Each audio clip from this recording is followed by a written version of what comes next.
भारतीय दारुल हुकूमत नई दिल्ली में मुसलसल बारिश ने 88 साला रिकॉर्ड तोड़ दिया। बारिश के बाइस निज़ाम जिंदगी दिरहम बरहम हो गई। सड़कें नदी नालों का मंजर पेश करने लगे, जबकि कई परवाजें मनसूख हो गईं।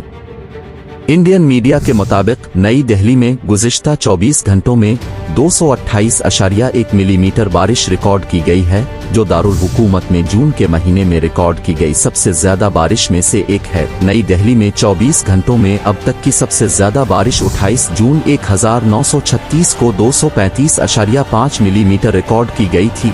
माहिरीन का कहना है कि 1936 में जून के महीने में 235 मिलीमीटर बारिश हुई थी और अब जून के एक दिन में 228 मिलीमीटर बारिश रिकॉर्ड की गई। नई दिल्ली में गुज़िश्ता 24 घंटे की बारिश ने शहर की सड़कों को नदी नालियों में तब्दील कर दिया है। गाड़ियां, ट्रक सड़कों पर पानी के बाइस फंस गए, जिसकी वजह से शहरियों को मुश्किलात का सामना है। भारतीय मीडिया के मुताबिक नई दिल्ली में शदीद बारिश के बाइस जुमा की सुबह एयरपोर्ट की छत का एक हिस्सा गिर गया, जिसके नतीजे में एक शख्स के हलाक होने की तस्दीक हुई है, जबकि 2 अफराद जख्मी हैं, जिन्हें फौरी तिब्बी इमदाद के लिए अस्पताल मुंतकिल कर दिया गया। भारतीय सिविल एविएशन के मुताबिक नई दिल्ली एयरपोर्ट के टर्मिनल 1 की छत मूसलाधार बारिश के बाइस गिरी, जिसके बाद मुतासरा टर्मिनल से फ्लाइट ऑपरेशन बंद कर दिया गया है और इसकी बहाली के लिए मुतबादिल इंतजामात किए जा रहे हैं।